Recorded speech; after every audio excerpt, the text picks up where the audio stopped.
Si vous alliez voir le classement UEFA du coefficient vers le milieu des années 2010, vous aurez vu que la Biélorussie était classée près de la 20e position. À la fin de la saison 2016-2017, elle se trouvait même 19e, ayant percé le top 20 pour la première fois. En 2019, donc, il n'y a pas si longtemps que ça, le club champion biélorusse a gagné un match aller contre Arsenal en Ligue Europa. Et pourtant, si vous allez voir le classement aujourd'hui, en 2024, vous verrez qu'ils sont rendus 52e sur 55. Au début de la saison, ils étaient 54e, avant-dernier. Une véritable descente aux enfers. Voici son histoire.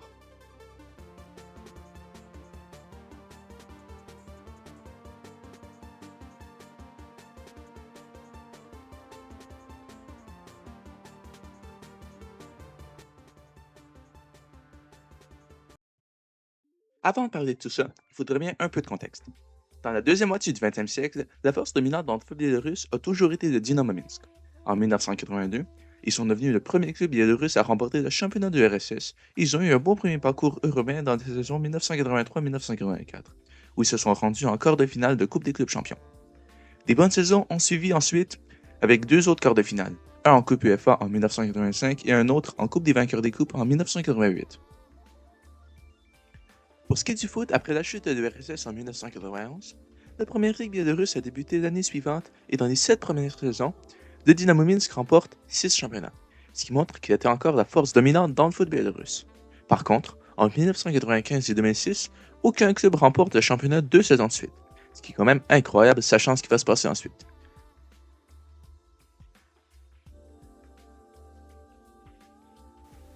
Le Bate est un club quand même assez intéressant. Il tire son nom de l'acronyme Borisovski Zavod Автотракторного Электрооборудования, donc l'usine d'équipement électrique d'automobiles et de tracteurs de la ville de Borisov. Et c'est une usine qui existe encore aujourd'hui. Donc s'il vous plaît, arrêtez de dire Bate Borisov, c'est juste équivalent de dire PSG Paris ou MHSC Montpellier. T'as pas besoin de te répéter, si tu dis juste FC Bate, tout le monde sait de quoi tu parles. Bon, bref. Fondé en 1973, Bate devient un club avec assez de succès dans les années qui suivent, avec notamment 3 championnats de RSS biélorusse remportés en 1974, 1976 et 1979. Ils disparaîtront en 1984, mais seront fondés une deuxième fois en 1996 par Anatoly Kapski, un homme qui deviendra leur président et les dirigera vers le succès. En 1998, dans leur première saison en première division, ils finissent en deuxième place et l'année suivante remportent leur premier titre de champion. Ils remportent la Ligue pour une deuxième fois en 2002 et pour une troisième fois en 2006. Le titre de 2006 sera le premier d'une série de 13 titres consécutifs, un record biélorusse. Comment est-ce que le Bate a réussi donc? Eh bien, contrairement à d'autres clubs d'Europe de l'Est ayant joué la Ligue des Champions qui privilégiait signer des joueurs d'Amérique du Sud et d'Afrique, le Bate de Kapski donnait la priorité aux joueurs locaux et le développement de celui-ci, ce qui favorisait une cohésion de groupe et le développement financier du club. Tous ces championnats remportés les qualifient en Ligue des Champions, où ils deviennent en 2008 le premier club biélorusse à se qualifier en phase de groupe. Ils affrontent le Real Madrid, le Juventus et le Zénith. Ils ont terminé dernier du groupe avec 3 nuls et 3 défaites, dont 2 contre le Juventus quand même. En 2012, ils se retrouvent dans un groupe de Ligue des Champions avec le Bayern, Valence et Lille, où ils se retrouvent premiers après 2 victoires en 2 journées contre toute attente. Ils perdent cependant leurs 4 prochains matchs, ils vont en Ligue Europa en raison de leur 3e place, où ils seront éliminés par le Fenerbahçe. En 2014, un nouveau stade est ouvert pour accueillir le Bate en championnat et en Coupe d'Europe, la Borisov Arena, parce que oui, avant, le Bate jouait ses matchs de groupe à Minsk, parce que leur stade ne correspondait pas aux normes de l'UEFA. En 2014-2015, la Biélorussie enverra pour la première fois 2 clubs en phase de groupe de Coupe d'Europe, Bate en Ligue des Champions et Dynamo Minsk en Ligue Europa. Les deux finiront derniers de leur groupe et le Bate établira même un record. Le plus de buts encaissés en une phase de groupe, 24. Bate et Dynamo Minsk se qualifient encore pour la saison suivante dans les mêmes compétitions mais auront les mêmes résultats. Les deux finissent derniers en 2015-2016. L'âge d'or de la Biélorussie en Coupe d'Europe se termine à la saison 2015-2016, ce qui sera la dernière où Bate se qualifie en phase de groupe de Ligue des Champions. Ils vont jouer la phase de groupe de Ligue Europa en 2017-2018 et en 2018-2019, comme j'ai mentionné dans l'intro, mais ça sera tout.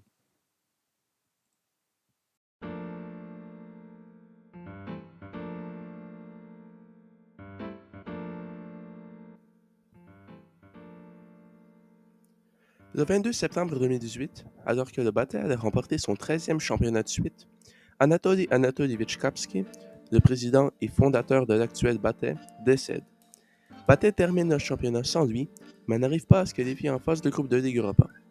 En 2019, Dynamo Brest remporte le championnat avec quand même 5 points d'avance sur le Bate pour la première fois de son histoire. Bate n'a plus jamais gagné le championnat depuis la mort d'Anatole Kapski. La fin de la domination du Bate était la première étape qui a mené à la chute du championnat au niveau européen.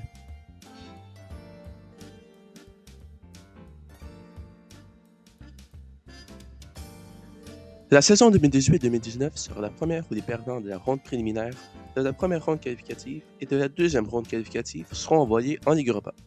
Avant, il fallait attendre la troisième ronde qualificative pour que les perdants soient envoyés en ronde play-off de la Ligue Europa. Ce changement, bien que petit, permettra aux champions de petites associations de jouer plus de matchs et leur donnera donc la chance d'améliorer le coefficient de leur association. Cette magnifique transition m'amène à vous parler du coefficient UEFA et de la manière dont il est calculé. En gros, tous les clubs ont un coefficient qui leur est attribué après chaque match joué. Dans les phases qualificatives, une victoire vaut 1 point, un nul vaut 0,5 points et une défaite vaut 0 points. Dans les phases de groupe, ces chiffres sont doublés. Une victoire vaut maintenant 2 points, un nul vaut 1 point et une défaite vaut 0 point. Il y a aussi des points bonus que les clubs peuvent accumuler s'ils se qualifient pour les phases de groupe. Tous les points accumulés par les clubs d'une association sont additionnés et divisés par le nombre de clubs que cette association a envoyés en Coupe d'Europe cette saison-là. Ça, c'est pour une saison. Mais le coefficient est toutefois calculé pour 5 saisons. Je vais vous donner un exemple concret de la Biélorussie en 2015-2016. Ici, 4 clubs ont participé à la campagne européenne. En Ligue Europa, le Torpedo et le Chartur ont débuté en première ronde qualificative, alors que le Dynamo Minsk a débuté à la deuxième. Torpedo se fait éliminer avec un nul et une défaite, ajoutant 0,5 points. Chartur a eu 2 victoires, ce qui a ajouté 2 points, pour ensuite se faire éliminer avec 2 défaites, donc 0 points. En deuxième et troisième ronde qualificative, Dynamo Minsk a eu une victoire et un nul dans chaque confrontation, ce qui a ajouté 1,5 points à chaque fois. En phase playoff, ils ont gagné et perdu un match, ce qui faisait 1 point. À noter que les tirs au but, comme dans ce cas-là, n'influencent aucunement le coefficient. En phase de groupe, Dynamo Minsk a subi 5 défaites et une victoire, donc 2 points. Avec 6,5 points en phase qualificative et 2 points en phase de groupe, la Biélorussie avait accumulé 8,5 points en Ligue Europa au total. Donc, il est temps maintenant de passer à la Ligue des Champions. Le Bate a eu, en deuxième et troisième ronde qualificative, une victoire et un nul, donc 1,5 points dans chaque confrontation. En ronde playoff, une victoire et une défaite auront donné 1 point. Les points bonus s'appliquent dans ce cas-là, donc 4 points bonus pour s'être qualifié en phase de groupe de Ligue des Champions. Dans cette phase de groupe, Bate a eu une victoire et 2 nuls en 6 matchs, donc 4 points de coefficient pour un total de 12. Au total, les clubs biélorusses ont eu 20,5 points, divisé par 4. Le coefficient de l'association pour la Biélorussie en 2015-2016 était de 5,125. Aujourd'hui, le système reste quasiment le même, mais les points bonus, eux, ont changé. C'est maintenant 6 points pour s'être qualifié en Ligue des Champions, 3 points pour la Ligue Europa et 0 points pour la Ligue Conférence à partir de la saison 2024-2025. Évidemment, je ne pouvais pas traiter de la période 2018-2022 dans le foot sans parler de la COVID. Je crois que dans ce cas, la Biélorussie est unique. Quand la pandémie a commencé, en mars 2020, le championnat biélorusse était le seul championnat professionnel européen qui n'avait aucune intention de s'arrêter. Il a commencé le 19 mars et pendant presque 2 mois, c'était le seul en Europe jusqu'au retour de la Bundesliga le 16 mai. Donc, la COVID n'a clairement pas impacté le championnat négativement, mais bien positivement. C'est au niveau européen qu'il y a eu des problèmes. Durant les phases qualificatives de la Ligue des Champions et Europa, saison 2020-2021, les rencontres durent qu'un seul match et dans des stades vides. Donc une équipe peut être éliminée en 90 minutes et sans support. Et c'est vraiment ici que la chute a commencé pour nos clubs biélorusses.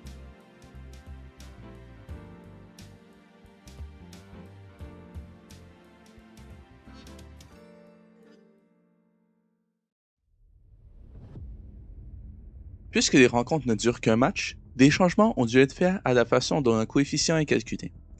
En 2020-2021, Des clubs ont accumulé des points de coefficient selon l'étape de leur élimination en ronde qualificative, comme vous voyez à l'écran. Pour Dynamo Brest, ça commence bien. Une énorme victoire 6-3 contre Astana et une victoire douteuse 2-1 contre Sarajevo, tous deux à Brest dans un stade vide. Pour les autres, ça se passe pas aussi bien. Chartur et Dynamo Minsk se font éliminer dès la première ronde qualificative et Bate perd contre CSKA Sofia en deuxième ronde qualificative. On continue avec Dynamo Brest.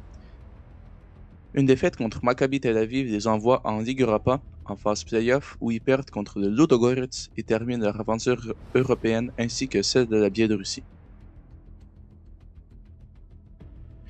Pendant que se déroulent les matchs de qualification en été 2020, la Biélorussie est marquée par d'énormes manifestations suite à des élections truquées qui maintiennent au pouvoir Alexandre Loukachenko, le président biélorusse depuis plus de 25 ans. Suite à ça, la fédération de foot devient sous un plus grand contrôle du gouvernement. Et plusieurs joueurs quittent ce pays, ce qui va un peu baisser le niveau de jeu. Plus important encore, le gouvernement va devenir plus strict sur la propriété des clubs par des entreprises privées, ce qui va diminuer les fonds alloués aux clubs et forcément va venir baisser le niveau de jeu aussi bien dans le championnat et en Europe. Le 23 mai 2021, un avion Ryanair qui survolait la Biélorussie a été intercepté pour arrêter un journaliste antigouvernemental actif durant les manifestations de 2020. Il y a eu des grosses sanctions de la part de l'Union européenne, notamment que ces avions ne pouvaient pas survoler la Biélorussie. Pour nous, ça veut dire que si un club biélorusse était tiré pour jouer un club d'un pays de l'Union européenne, leur match à domicile devait se jouer dans un stade vide et dans un pays neutre. La saison 2021-2022 était marquée par deux événements, notamment l'abolition des buts à l'extérieur et la création de la Ligue Conférence. Des adversaires en théorie plus abordables et un système plus juste donc, des grosses attentes envers les clubs biélorusses. Les trois clubs qui participent en Ligue Conférence sont dans la deuxième ronde qualificative, alors que les champions, Chartur, entrent dans la première en Ligue des Champions. Chartur a perdu ses deux matchs, les deux 0-1 contre Ludogorets, club de Bulgarie, donc match joué en Serbie. S'ensuit ensuite une catastrophe en Ligue Conférence. Chartur est tiré contre le Fola Esch, champion du Luxembourg, et joue ses matchs à domicile en Hongrie. Défaite en Hongrie 1-2 et au Luxembourg 0-1. Désastreux. Il y a encore trois clubs à traiter. Sur deux rencontres sont éliminés Dynamo Brest, 2-4 face à Victoria Pilsen, domicile en Arménie. Torpedo Jodina éliminé 1-9 face à Copenhague, domicile en Russie, et Bate éliminé face au Dynamo Batumi, club de Géorgie, 2-4. C'était d'ailleurs la seule rencontre où le match à domicile a été joué en Biélorussie. Donc, si on résume, sur 10 matchs joués, les clubs biélorusses ont accumulé une victoire, 0 nul et 9 défaites, ce qui fait un coefficient national de 0.250. Absolument désastreux.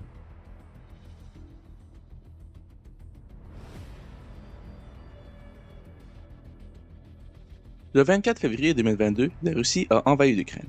La Biélorussie a coopéré peu après et l'UEFA a imposé les sanctions suivantes. Toutes les équipes biélorusses devront jouer leur match à domicile dans un pays neutre et dans un stade vide, et ce, peu importe le pays d'adversaire. Et c'est dans ce contexte que la saison 2022-2023 a commencé. Je vous assure, le pire est derrière. Au début de la saison 2022-2023, la Biélorussie était désormais 32e sur 55 au classement du coefficient. Ils étaient 21e à la fin de la saison 2018-2019. Malgré ces handicaps, les clubs biélorusses ont tout de même fait mieux en Europe. En même temps, c'est difficile de faire pire que 9 défaites sur 10 matchs. La Ligue en 2021 a encore une fois été remportée par le Chartur, qui sont tombés sur Maribor, champion slovène en première ronde qualificative. Ils se sont encore une fois fait éliminer, cette fois moins honteux, avec quand même un match nul à l'extérieur, alors que le match aller, nominalement à domicile, était joué en Turquie cette fois-ci. La chute dans le classement signifie qu'un club biélorusse a joué cette saison en première ronde qualificative de la Ligue Conférence. Ce club était Dynamo Minsk, qui a été tiré contre Decic, club du Monténégro. Ils ont remporté la double confrontation, devenant le premier club biélorusse à faire un tel exploit depuis août 2019, parce que rappelez-vous, il n'y avait pas de double confrontation dans la saison 2020-2021. Les autres résultats en Ligue Conférence n'ont pas été intéressants. Je tiens quand même à mentionner que le Chartur a été tiré pour sauter la deuxième ronde qualificative de la Ligue Conférence Chemin des Champions, et ils se sont quand même fait éliminer par les champions roumains en troisième ronde qualificative. La Biélorussie a fini la saison avec 0.625 points amassés à la 40e position au classement au total.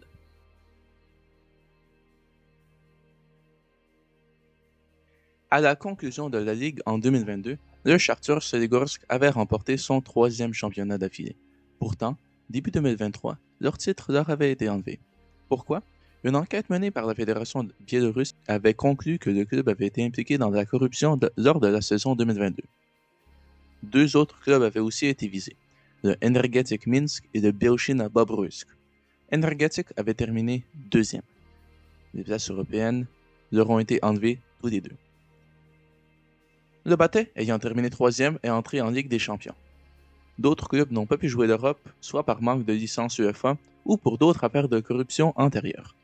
À cause de ça, le Nieman Grotno a pris la dernière place européenne, ayant initialement fini 9e. Le championnat comporte 16 équipes, je vous rappelle. La saison 2023-2024 était bien meilleure en termes de résultats pour les clubs biélorusses que les deux précédents. Son retour en Ligue des Champions, Batay a gagné 3-1 sur cumulé contre le champion albanien, Partizan. Malgré ça, ils ont échoué à atteindre ne serait-ce que la Ligue Conférence, avec une triple élimination face au Aris Limassol, champion de Chypre, Sheriff Tiraspol, champion de Moldavie, et Balkany, champion du Kosovo. Le Nieman, que j'ai mentionné plus tôt, a le mieux représenté la Biélorussie en 2023-2024 selon moi, enchaînant des victoires contre le FC Vaduz du Liechtenstein et le FC Balzan de Malte, avant de se faire éliminer contre le NK Celje de la Slovénie. La Biélorussie finit la saison avec 1,750 points, leur meilleur total post-coronavirus, à la 49e place. C'est important de rappeler que les associations hors du top 50 ont droit à 3 équipes en Coupe d'Europe seulement.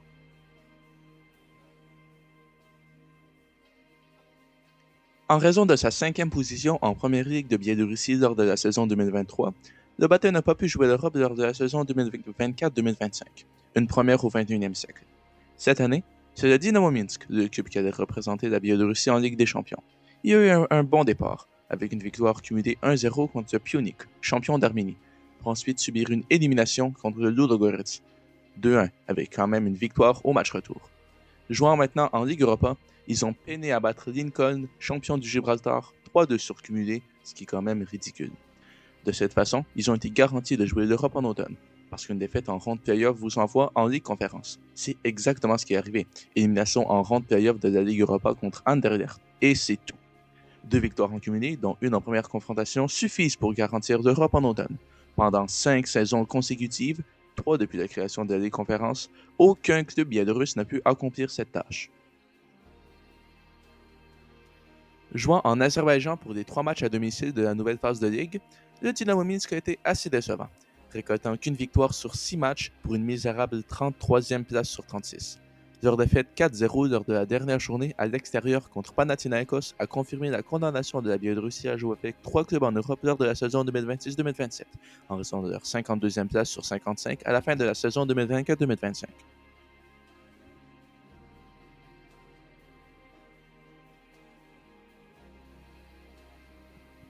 Malgré toutes les sanctions qui leur sont imposées, je sens que les clubs biélorusses renaissent lentement mais progressivement en Europe depuis 2023. Ils sont sans doute rendus habitués à jouer leurs matchs à domicile dans des stades vides. Bien que j'ai mentionné que jouer à 3 serait une condamnation, je pense pas que c'est entièrement le cas. Principalement parce que les points de coefficient à l'association seront divisés par 3 et non plus par 4, ce qui naturellement augmentera le coefficient. Si je faisais une prédiction, je dirais que la Biélorussie n'en passera qu'une seule saison en Europe avec 3 clubs, soit en 2026-2027. Avec les résultats qui s'améliorent dans les 2 dernières saisons, je crois bien que la Biélorussie enverra leur champion, soit le Dynamo Minsk, en phase de Ligue Conférence lors de la saison 2025-2026, soit celle qui s'en vient. Pour avoir 4 clubs lors de la saison 2027-2028, la Biélorussie devra finir dans le top 50 à la fin de la saison 2025-2026, ce que je crois qu'ils feront. Je crois bien aussi que la Biélorussie montera dans le classement UEFA dans les prochaines années, pour se stabiliser environ à la 35e position, bien loin de rapprocher dans le top 20 vers le milieu des années 2010.